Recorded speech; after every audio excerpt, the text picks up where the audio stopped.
요즘 국립중앙박물관에서 정말 핫한 전시가 하나 있죠. 바로 미국 메트로폴리탄 박물관과 함께하는 리먼 컬렉션 전시인데요. 제가 오늘 이 멋진 전시를 정말 한 200%더 깊고 재밌게 즐길 수 있는 핵심만 쏙쏙 뽑아서 알려드릴게요. 오늘 이야기의 핵심은 바로 이 질문에서 시작합니다.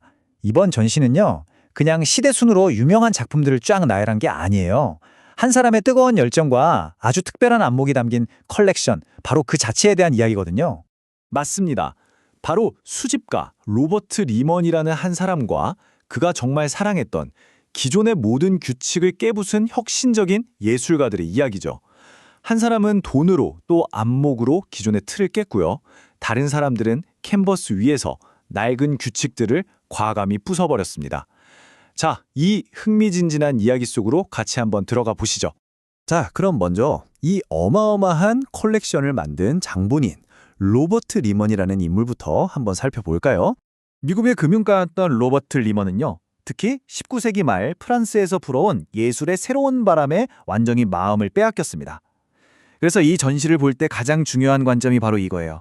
화가는 왜 이렇게 그렸을까? 여기서 끝나는 게 아니라 한 발 더 나아가서 도대체 수집가 리먼은 이 그림의 어떤 점에 그렇게 끌렸을까 하고 그의 눈으로 작품을 보는 거죠. 아니, 그럼 리먼이 그토록 매료됐던 19세기 말 파리에서는 도대체 무슨 일이 있었던 걸까요? 왜 갑자기 예술이 말 그대로 폭발하듯 변하게 된 걸까요? 자, 이게 진짜 중요한데요. 세 가지 기술적인 변화가 예술의 혁명을 이끌었습니다. 첫 번째, 카메라가 나오면서 사진처럼 똑같이 그리는 것은 더 이상 화가의 중요한 임무가 아니게 됐어요. 사진이 그 역할을 대신하게 됐으니까요.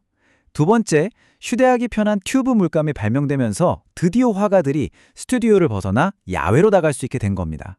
마지막으로 철도가 파리 근교까지 쫙 깔리면서 도시를 떠나 시시각각 변하는 자연의 빛과 풍경을 직접 화폭에 담을 수 있게 된 거죠.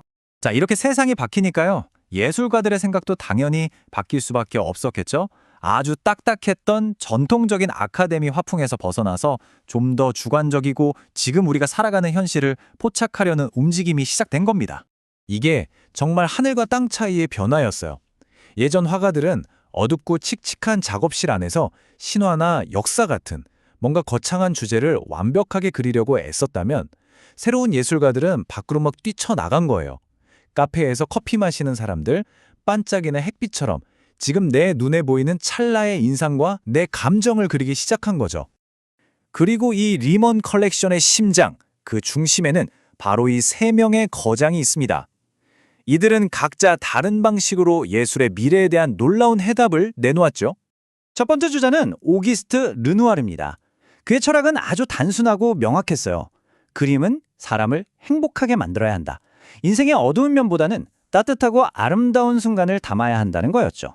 르누아르는 이런 즐거운 순간을 표현하기 위해 아주 독특한 기법을 썼습니다. 그 방법이 뭐였냐면 깃털처럼 부드러운 붓터치를 쓰는 거예요. 일부러 윤곽선을 뚜렷하게 그리지 않고 살짝 뭉개서 모든 게 부드러운 빛 속에 하나로 어우러지는 것 같은 그런 평화로운 분위기를 만들어낸 거죠.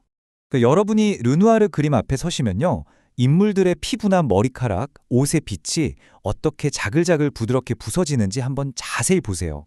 뚜렷한 선이 없어서 모든 게 빛 속으로 스르르 녹아드는 것 같은 정말 따뜻한 느낌을 받으실 수 있을 거예요.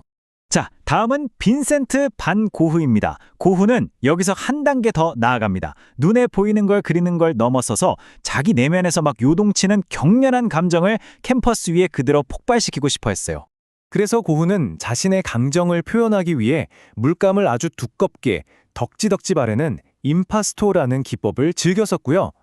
또 마치 살아 꿈틀거리는 듯한 소용돌이치는 붓터치를 통해서 자연에서 느낀 강렬한 생명력을 그대로 캔버스에 옮겨 담았죠. 그래서 고흐 그림을 볼 때는요, 조금 가까이 다가가 보세요. 캔버스 위에 물감이 얼마나 두껍게 입체적으로 쌓여 있는지 직접 확인해 보세요. 멈춰있는 풍경인데도 그 꿈틀거리는 붓질 때문에 그림 전체가 막 살아 숨쉬는 것처럼 느껴질 겁니다. 자, 그리고 마지막, 현대 미술의 아버지라고 불리는 폴 세잔입니다. 세잔은 르누아르나 고흐와는 완전 다른 길을 갔어요. 굉장히 분석적이고 이성적인 접근을 했죠. 세자는 시시각각 변하는 빛이나 감정 대신에요, 사물이 가진 변치 않는 본질적인 형태, 그러니까 뼈대에 집중한 거예요. 이 세상의 모든 걸 원기둥, 구, 원뿔 같은 기본 도형으로 해석하고 사람의 몸조차도 무슨 조각이나 건축물처럼 단단한 덩어리로 표현하는 실험을 한 거죠. 그래서 세잔 그림을 처음 보면 인체 비율이 왜 이러지? 좀 어색한데? 하고 느끼실 수 있어요. 하지만 그건 절대 실수가 아닙니다.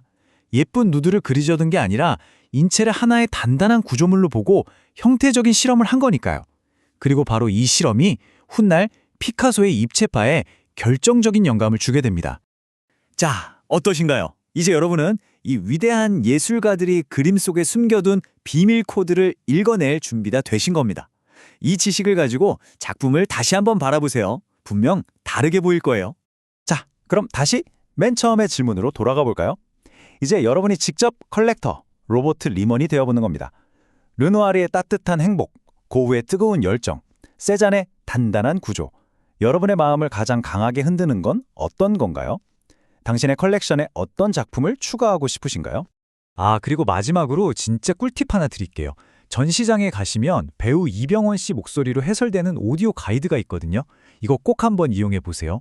대표작 30점의 비하인드 스토리를 들을 수 있어서요. 그냥 눈으로만 볼 때 놓치기 쉬운 재미와 감동을 훨씬 더 깊이 느끼실 수 있을 겁니다.